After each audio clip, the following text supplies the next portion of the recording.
utpadyamānaṃ na kramate yadā katham utpadyamānaṃ tu pratītyotpattim ucyate. Utpadyamānam utpatāv idaṃ na kramate yadā katham utpadyamānam tu pratītyotpattim ucyate. MMK chapter 7 verse 15. When this now being born gains no foothold in springing up, how is the now being born nonetheless called a dependent springing up? So, the key word in this verse, the turning word, is utpatti, which means springing up, arising. So it means the same as utpada, of the utpada of the title, arising. And both of them have the sense of not only arising, but arising into being, production, genesis. But so what's the difference then? What's he suggesting by talking about utpatti instead of utpada? And the real hint is that he, in the fourth pada, he uses, instead of the usual phrase pratītyotpattim, which really means springing up together by going back, or arising together, arising utpada, sam together, pratītya by going back. Instead of that usual phrase, he uses the phrase pratītyotpattim. So that's pratitya, again depending or going back, and utpatti instead of samutpada. So he's suggesting that the two are interchangeable on one level, but he's also suggesting in this verse that utpatti has something more. He's inviting us to explore further what utpatti means, and by extension what samutpada means. Well, of course, I'm talking my own book here, because I've been saying from the beginning that to me, when I first came across the word samutpada, the sense of upwardness seemed impossible to ignore. And that reflects really my journey for 35 years to try and understand what it means just sit upright. See, in the first instance, I do what everybody would tend to do. You say sit upright, you just kind of stiffen up.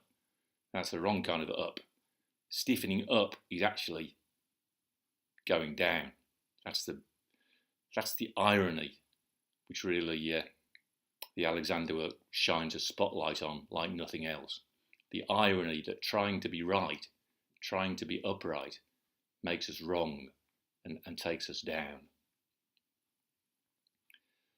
On that subject, I was taken down again. I find it depressing to switch on Radio 4 and be subjected to this BBC re-education constantly, as if we all need to be re-educated about feminism especially, and about diversity in particular.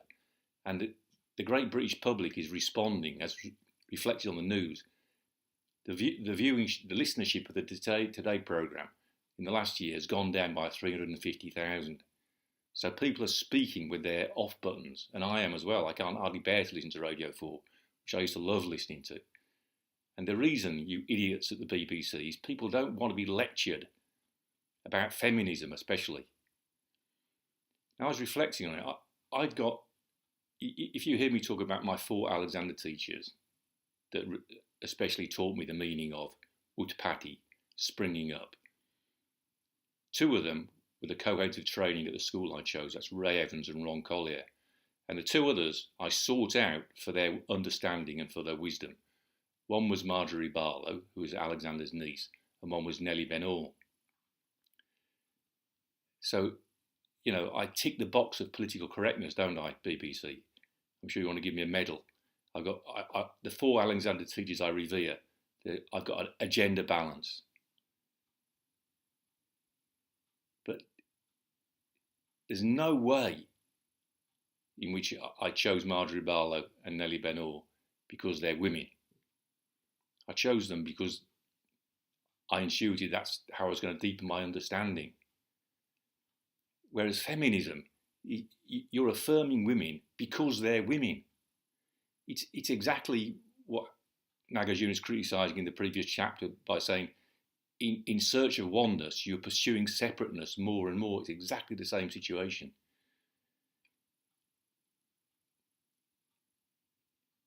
Like the Alexander work, there's no sense in which men are privileged over women in Alexander work. And so people like Marjorie Barlow and Nellie Bennett at the top of the tree, just because they put the work in, the work on themselves. They didn't have some patriarchal or matriarchal auntie at the BBC re-educating them, or re-educating societies so they could progress. I was reflecting further on that even before I switched on Radio 4. It just so happens that I tend to switch on Radio 4 when I'm out in the shed doing work, and it's usually Woman's Hour that's on. So again today, what did you have? Some black doctor, a doctorate in gender studies or some damn thing, some useless thing that in the course of time nobody will be paying to study, and moaning about the underrepresentation of black women as professors. Well, it's just, give us a break. It's bad enough having an hour set aside for Women's Hour in the first place, never mind filling up with this bullshit diversity agenda. I haven't got anything really to add to what Jordan Peterson says about it, because I absolutely just agree with everything he says. But really, BBC needs to wake up. But anyway, the reason I was thinking about it, this verse actually, again, I'm going to nod to two women whose books I bought, or in fact, one of them I didn't buy the book, but whose papers I read, not because they're women, but because of their understanding of Sanskrit and the Sanskrit writings of Nāgārjuna and Asvaghosha.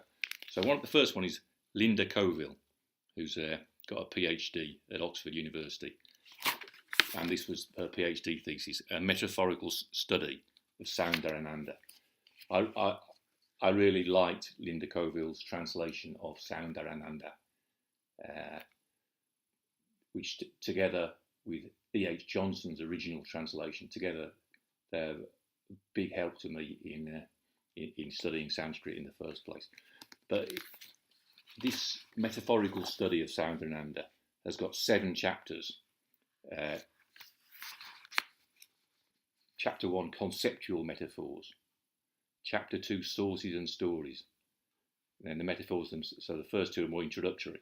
Chapter 3, Nanda tamed. So that talks about the metaphor of Nanda being like an elephant, originally a wild bull elephant, or sometimes a baby elephant stuck in the mud that the Buddha pulled out of the mud. And then finally it's like a trained war elephant. And then chapter 4 is Nanda healed. So it's the medical metaphor. So the Buddha's teaching is like medicine, and the Buddha's like the doctor. And then chapter 5, Nanda refined. So we've got the metaphor of gold. So the gradual removal of the faults in the gold, the removal of impurities, and the choosing the right method for refining the gold. Linda actually even went back and studied gold production in ancient India for that one. So that's right on target. I'm not sure if she mentioned in that chapter, for me, what was a pivotal word, which is kanchanam asanam, the golden seat on the surface. Kanchanam asanam was a golden seat in the palace, a royal seat made of gold. But actually, the hidden meaning of kanchanam asanam is golden sitting. And so that's the zazen, or sitting meditation, is what has highest value. And chapter 7 is Nanda rerouted. So it's the metaphor of the way. As Linda points out, the metaphor of the way Marga Satya is so fundamental we hardly think of it as a metaphor, but it is. So she talks about life as a journey, the path of Dharma, blocking Nanda's path, then turning around. That's an important concept, nivritti, the backward step, you see. But the chapter which is particularly relevant to this verse, chapter 6, Nanda uplifted. So it talks about relative height, the Buddha up there, us down here, mountains, heaven, at the top of the palace, falling, and then spiritual uplift. So I'm not generally keen on the word spiritual, but insofar as it means development of the whole person, it's not maybe not so bad.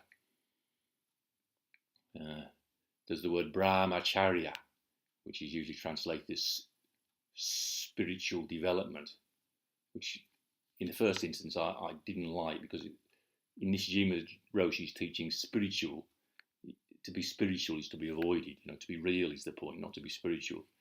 But insofar as spiritual means including the whole self, in brahmacharya, Brahma does have a kind of a spiritual, a sense of something spiritual.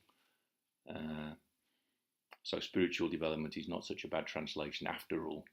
I've had to admit of brahmacharya, despite my initial objections to it. But spiritual uplift, the important word is uplift. Utpatti suggests that, you see, because utpada is from the root pad, and pad literally means to fall or to befall. So utpada means like befalling up, coming into being like that, befalling up. But pat, utpatti is from the verbal root pat, and pat means to fly. So they both suggest upward movement, but utpada is more sort of passive, like falling up, literally. But utpatti means flying up, springing up. So it's got even more of a dynamic connotation. That's the point, I think. That's why we're at verse 15 now, and so it's 15 verses. He's been prodding us to understand that utpada in the opponent's lexicon means genesis. It's like the Big Bang, the start of things. But the deeper meaning of utpada, as in pratītyotpattim, is not as the start of things, it's as an empty happening. And springing up conveys that better, he's suggesting indirectly in this verse, than utpada. So utpadyamānam, as we've had before, means now being born, or now being caused to arise. And like gamyamanam, the now being visited, it sort of suggests what's happening now. The empty happening going on now is suggested by the present participle passive. It's being visited now, or it's being born now. So the now being born is utpadyamānam, and he says idaṃ, this. So it's nominative singular neuter. Utpadyamānam idaṃ, this now being born. So it refers to the previous verse where he draws a parallel between utpadyamānam and gamyamanam. So the now being born and the now being visited. So we've already really studied gamyamanam and thought what a great expression of what's going on right now. But ironically enough, in this verse, he's suggesting that those expressions are inferior to utpatti, springing up. And utpatti indeed it's more dynamic. So utpadyamānam idaṃ, this now being born, na does not, kramate. So that's from the verbal root kram. And so here again, I can tick Freudian slip. I can tick the BBC's diversity box by nodding to Anne MacDonald, the University of Vienna, I think she is. A long time student of Nāgārjuna and of Sanskrit. And she pointed out in connection with chapter 5, verse 2, the verb kram in its middle voice form, that means the atmane pada in Sanskrit, in the middle voice can mean to gain a footing. So I would not have known that without Amandal pointing it out. So that's what it means here. When this now being born gains no foothold, utpadyamānam idaṃ na kramate, in springing up, utpattāv. So utpattāv is locative singular of utpatti, springing up. With Sandhi, utpattāv plus idaṃ goes to utpatāvidam. Utpadyamānam utpattāv, idaṃ na kramate yadā. So yadā means when. So when he says when, it's not in doubt. It's like a base assumption. So this is not a rhetorical question or any kind of open question. He's saying this now being born gains no foothold in springing up. So it suggests that springing up is really empty.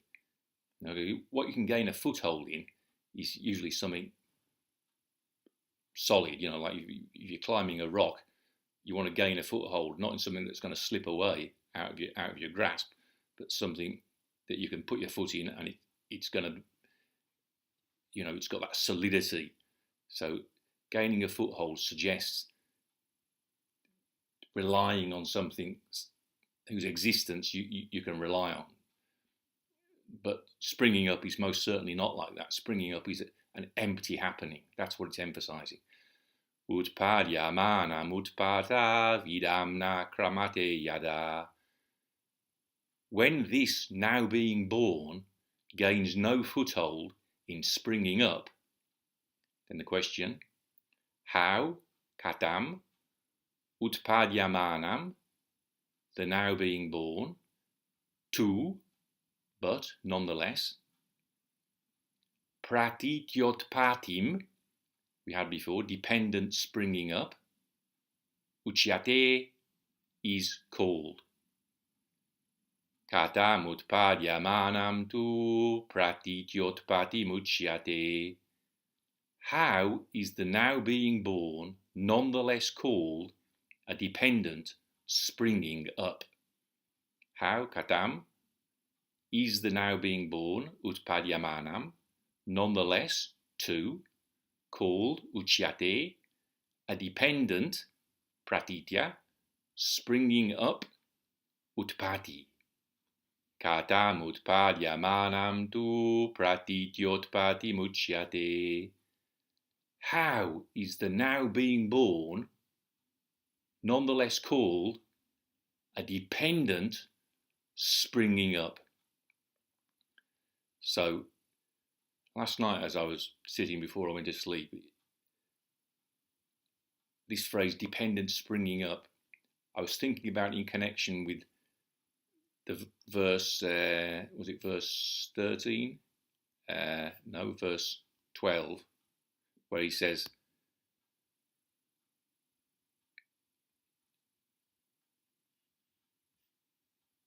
darkness too will cover self and others.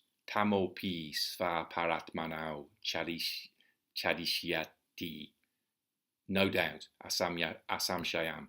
So again, because that line is the end of 4 brilliant verses talking about the light, quite inspiring verses, they can kind of get us thinking about thinking up and the turning, the backward step of turning the light and letting it shine.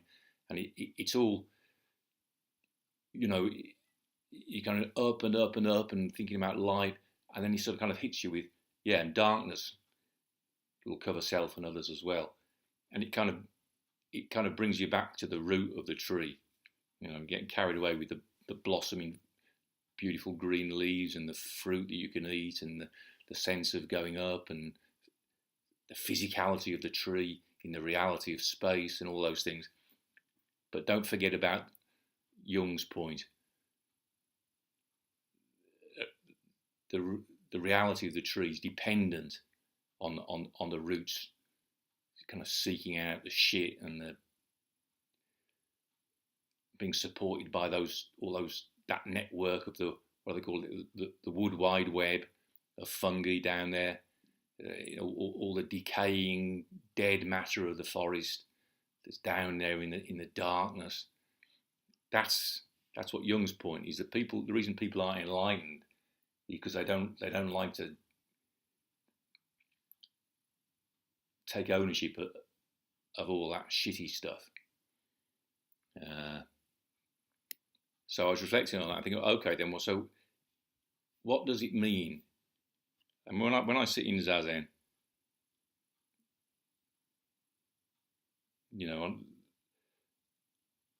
on a good day, there's a sense of springing up, not in a kind of like a ballet dancer, sort of wanting to put on a good show of being up, or like a bad Alexander teacher, but it's difficult to explain it, like I remember Nellie Ben-Or. See, working with Nellie Ben-Or, I always used to use the metaphor of JCB. She had a virtuoso pianist's delicacy of touch. She would wear beautiful, quite big rings, when she's working. So, in no sense a kind of a reminiscent of a guy on a building site, with her jewellery and her beautiful high-pitched voice, like a soprano type voice, musical voice, ringing voice, and then she put hands on you, and you wouldn't feel any kind of physicality of touch, almost nothing. And it was like a bloody JCB digging your head out from the absolute depths of your being, and she would say, "Yes, that's it. We want it from there. We want it." She would say, "From there," and where there was, I used to think, well, where does she mean by there? And of course, it's not a geographical spot. It wasn't a location. It was, but just deeper down than what you'd thought before. From there, we want it, and where there was like, it was kind of related to what in martial arts they call the tanden, the centre of your being, but it was deeper than that. It was a, you could say, spiritual uplift.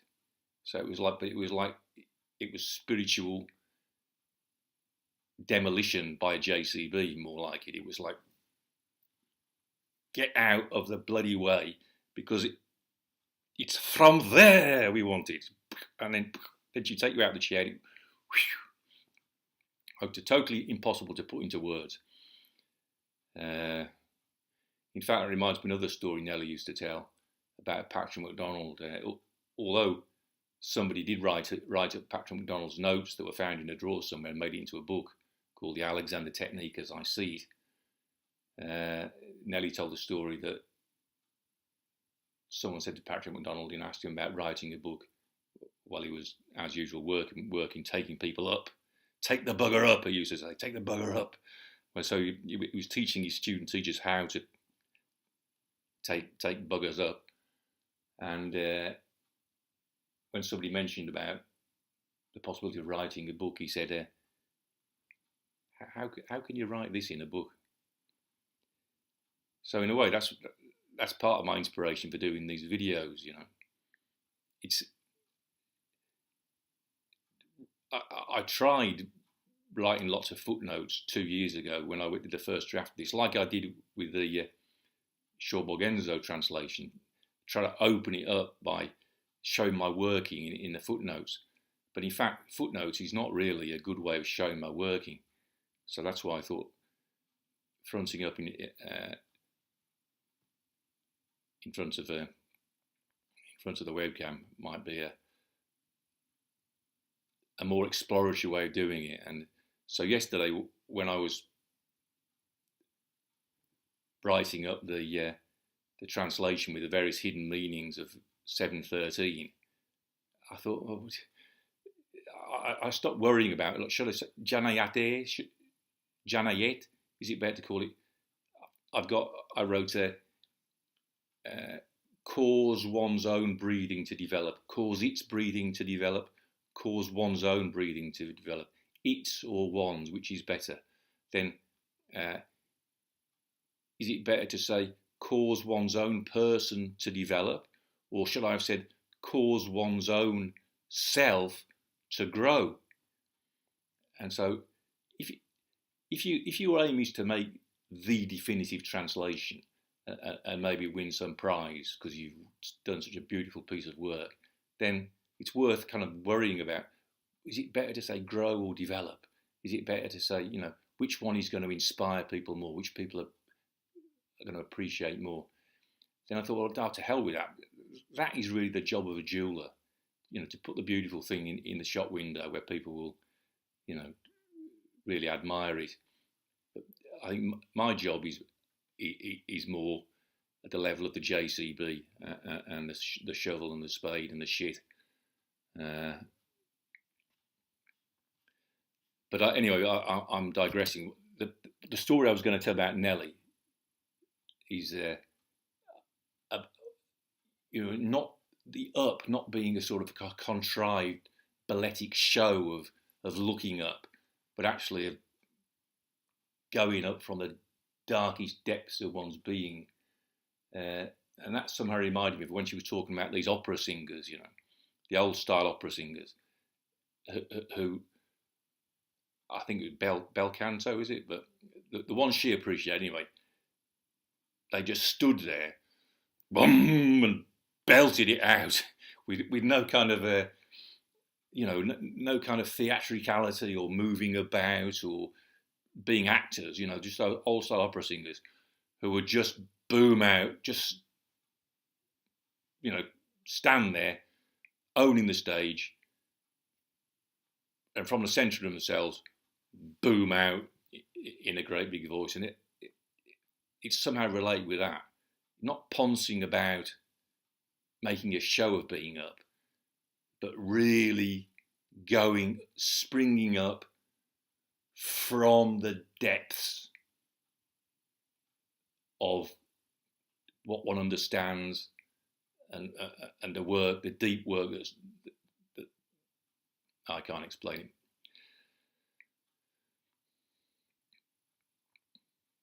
What I wanted to say anyway was, when I asked myself, where does it spring up from? The better question to ask in light of darkness is, what gets in the way? It's from there we want it, and from there means not where all that shit is getting in the way. Get that bloody stuff out of the way. That's like the JCB. The JCB, it's not only lifting stuff up in a spiritual uplift sort of way, it's knocking crap out of the way. That's what the shovel does. It's the shovel, like when you're working with a spade in the garden, like those Irish paddies, Irish navvies. They would have really clean, sharp spades. Because it made their life easier. So a spade is a cutting instrument, first of all, before it's a lifting instrument. It's a cutting instrument, and that's what I'm trying to say. It's cutting through the crap. So if I ask myself when I'm practicing Zazen, what's the crap? I talked yesterday about letting baggage go. It includes that. What do you want to get out of the way? And we'd say ignorance. Samskara is born of ignorance. It would be the usual what I usually think about. What it struck me last night was upadana, clinging, attachment. And or in Alexander terms, it's trying to be right is the thing. That's the thing to get out of the bloody way. Stop trying to be right. From there we want it. And from there, there's no interest in trying to be right. It's way, way before all that kind of worry starts coming in about right and wrong. So if I look at myself, well, what is there? What is there in the way of trying to be right? How does it fit in with the dependent arising of suffering? You see, the Buddha, when the Buddha was enlightened, he wasn't reflecting on how grateful he feels to the sun for providing the energy that fed the oats that were in the milk porridge that the dairy maid gave him to give him the energy to sit in lotus. No, he was thinking of the dependent arising of suffering. He was this is in Soundarananda. No, this is in Buddha Charita, chapter 14, which is Abhisambodhi is the title, the transcendent integral awakening. And so that chapter, the Buddha begins by reflecting on beings in hell drinking molten metal, which might be gold below the surface, but that's another story. But the point is that it's suffering in hell and in the state of animals. That he reflected on the dependent arising of suffering. So it's the bad stuff that he reflected on. That's how his enlightenment sprang up. So in the dependent arising of suffering, you've got four kinds of upadana. Drishtyopadana, attachment to views. Kama upadana, attachment to desires. Then shilavratopadana, attachment to virtue and vows of practice. And atmavadopadana, attachment to one's own story. And trying to be right is definitely connected with, well, attachment to virtue, for sure. Attachment to virtue and vows of practice, I practice Zazen 4 times every day, Not like those ontological scholars, for example. So that's a kind of trying. In a sense, that's a kind of trying to be right, trying to be the one who's the real, genuine practitioner, not the bullshitting PhD academic student of Buddhism and so on. So dependence springing up, pratītyotpattim. What is the meaning of springing up by going back? To be continued. Utpadyamānam utpattāv idaṃ kramate yadā katham utpadyamānam tu pratītyotpattim ucyate. When this now being born gains no foothold in springing up, how is the now being born nonetheless called a dependent springing up? How is it called that? That's an open question. It's an invitation to explore deeper and deeper.